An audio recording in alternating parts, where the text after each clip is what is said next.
अस्सलाम वालेकुम व्यूअर्स, 55 किस्त का आगाज़ हो चुका है। वीडियो की तरफ आगे बढ़ने से पहले काइंडली मेरा चैनल सब्सक्राइब करिएगा और बेल आइकन पे क्लिक करिएगा ताकि आने वाली वीडियोस आपको मिलती रहें। तो अगर आपने पिछली एपिसोड नहीं देखी तो पहले वो देख लें ताकि इसकी आपको अच्छी से समझ आ सके। तो बढ़ते हैं आज के एपिसोड की तरफ। वैसुलस कहता है मैं यहाँ पर हानली बाजार लेने आया हूँ। अर्तुरुल कहता है हानली बाजार काई की मलकियत है। सादतीन को पेक हंसने लग जाता है। वैसुलस कहता है तुमने असलहान के बदले मुझे हानली बाजार का वादा किया था और अब वो मैं लेके रहूंगा। अर्तुरुल कहता है तुम यहाँ पर मरने आए हो। उसके बाद वैसुलस अपनी तलवार निकालता है, अर्तुरुल भी अपनी तलवार निकालता है और वहां पर लड़ाई शुरू हो जाती है। अर्तुरुल वैसुलस के गले पर तलवार रख देता है। उसके बाद दूसरी तरफ ट्यू ने बमसी को खंजर मारकर बेहोश कर दिया है और उसके बाकी साथी वहां पर आ जाते हैं। वो बमसी को उठाते हैं तो वो होश में आ जाता है। वो बमसी को एक गधे पर लटाते हैं। बमसी को याद आता है कि किस तरह उसे जख्मी किया था और उसके बाद वो बेहोश हो गया था। दूसरी तरफ अर्तुरुल वैसुलस को मारने ही वाला होता है कि वैसुलस कहता है बमसी। अर्तुरुल कहता है तुमने क्या किया है बमसी के साथ। वैसुलस कहता है मैंने एहतियाती तदाबीर इख्तियार की हैं, अगर तुम मुझे मार दोगे तो तुम बमसी से कभी दोबारा नहीं मिल सकते। इसके बाद वो अपना प्लान बताता है जो उसने ट्यो के साथ किया होता है। अर्तुरुल कहता है मुझे बताओ कि बमसी किधर है। दूसरी तरफ ट्यू अपने साथियों के साथ बमसी को घोड़े पर लाद कर लेके जा रहा होता है कि अचानक से बमसी उठता है और दोबारा से ट्यू पर हमला कर देता है। सिपाही उसे एक दफा फिर मारकर गिरा देते हैं और उसको दोबारा से अपने साथ ले जाते हैं। दूसरी तरफ अर्तुरुल वैसुलस को नीचे गिरा देता है और उसे कहता है तुम्हारी रियासत की मकारियां मजीद नहीं चलेंगी, इससे तुम लोग खुद को ही खत्म करोगे। अर्तुरुल एक दफा फिर तलवार मारने लगता है। सादतीन उसका हाथ पकड़ लेता है और कहता है यहाँ मसला खराब हो गया है, तुम्हें चाहिए कि बमसी को बचाओ, इसको छोड़ के। अर्तुरुल तुर्गुत को कहता है तुम मुझसे छोड़ने और बमसी को लेने जाओगे और अगर ये रास्ते में कोई इश्तियाल अंगेजी करें तो इनको रास्ते में ही खत्म कर देना और बमसी को सही सलामत वापस लेकर आना।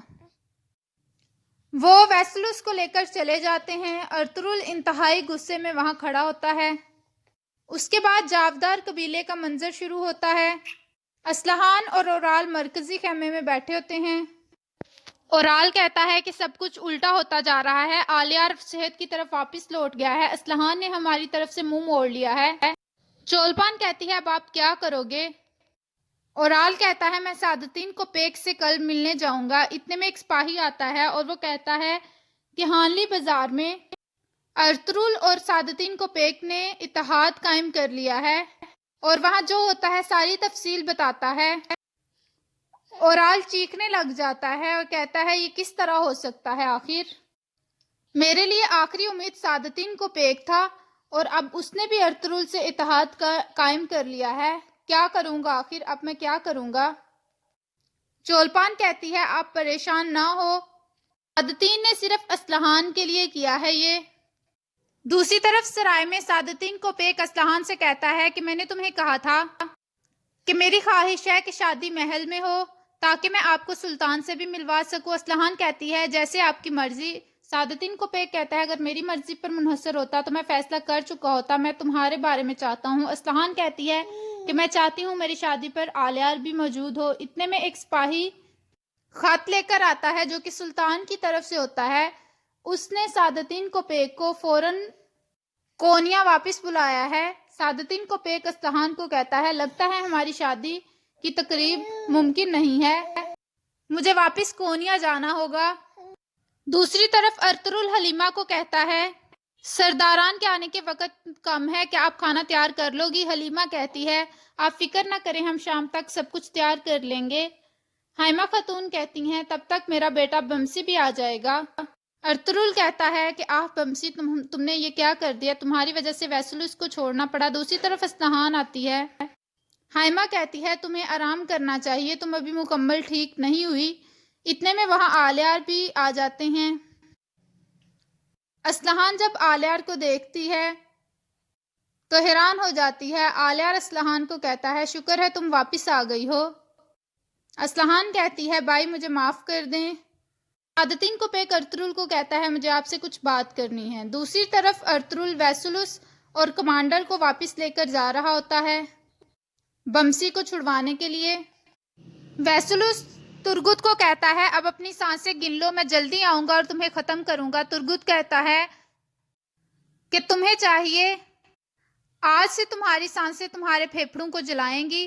دوسری طرف ٹیو اور اس کے سپاہی تلواریں لے کر آ جاتے ہیں اور وہ ان پر حملہ کرنے کے لیے ارد گرد اکٹھے ہو جاتے ہیں۔ ان کی مرضی سب کو وہاں پر ہی مار دینا ہے۔ دوسری طرف سعادتین کوپیک کہتا ہے مجھے سلطان نے واپس بلایا ہے۔ ارطغرل کہتا ہے آپ سلطان کو ساری صورتحال سے آگاہ کرنا، وہ اس بات کو سمجھ جائیں گے۔ آلیار وہاں آ جاتا ہے اور وہ کہتا ہے کہ سعادتین کوپیک میری بہن آپ کی امانت ہے اور یہ میری چھوٹی بہن ہے، میں اس کا خیال رکھوں گا، آپ کو پریشان ہونے کی ضرورت نہیں ہے۔ دوسری طرف ٹیو نے جن سپاہیوں کو یرغمال بنایا تھا، ترگت نے بھی ایک چال چلی اور پیچھے سے کچھ سپاہی آتے ہیں اور وہ حملہ کر دیتے ہیں۔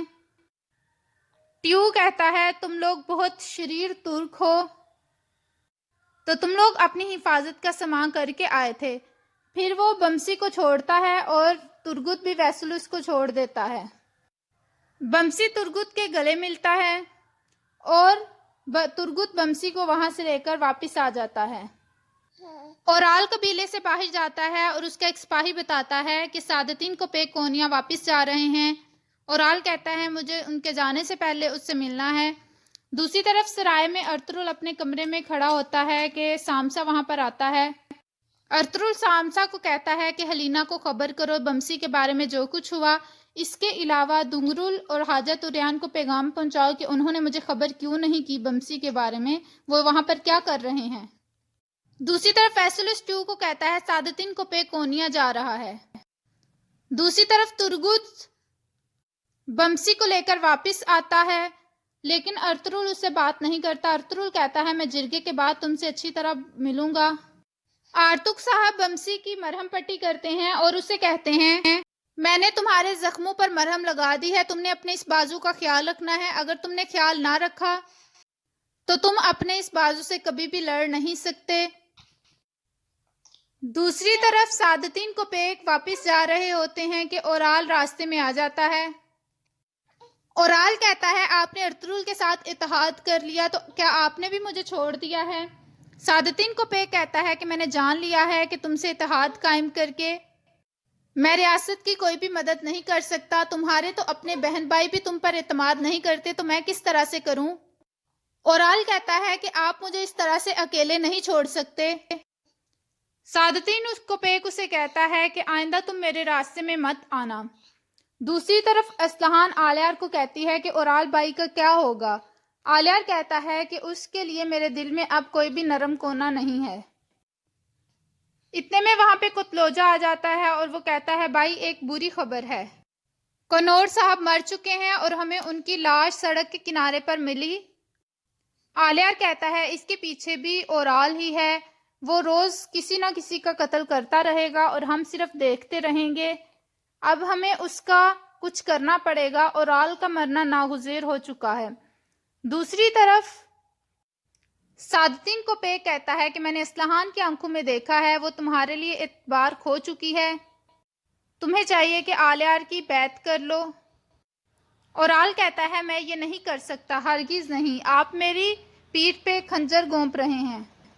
اورال کہتا ہے تمہارے لیے اب یہی آپشن بچا ہے۔ دوسری طرف ہلینا بازار کی طرف جا رہی ہوتی ہے کہ اس کے پیچھے ایک آدمی چھپ کر دیکھ رہا ہوتا ہے۔ وہ تھوڑی آگے جاتی ہے تو وہ سامسا ہوتا ہے۔ سامسا ہلینا کو کہتا ہے کہ مجھے ارطغرل صاحب نے بھیجا ہے اور بمسی کے بارے میں جو سب کچھ ہوتا ہے وہ اسے بتاتا ہے اور ہلینا کو خبردار رہنے کا کہتا ہے۔ اس کے بعد وہ وہاں سے سیدھا دنگرل اور حاجہ توران کی دکان پر جاتا ہے اور ان سے کہتا ہے کہ بھائی آپ سے ناراض ہیں، تم لوگوں نے بھائی کو کیوں نہیں بتایا؟ حاجہ توران اور دنگرل پریشان ہو جاتے ہیں کہ ہم بتانے والے تھے۔ دوسری طرف جرگے کے لیے کچھ سرداران آ رہے ہوتے ہیں کہ ان پر حملہ ہو جاتا ہے، اور یہاں پر اس قسط کا اختتام ہوتا ہے۔ ویڈیو پسند آئے تو لائک کریے گا، کومنٹ کر کے بتائیے گا کیسی لگی آج کی ایپیسوڈ۔ دعاؤں میں یاد رکھیے گا۔ تھینک یو، اللہ حافظ۔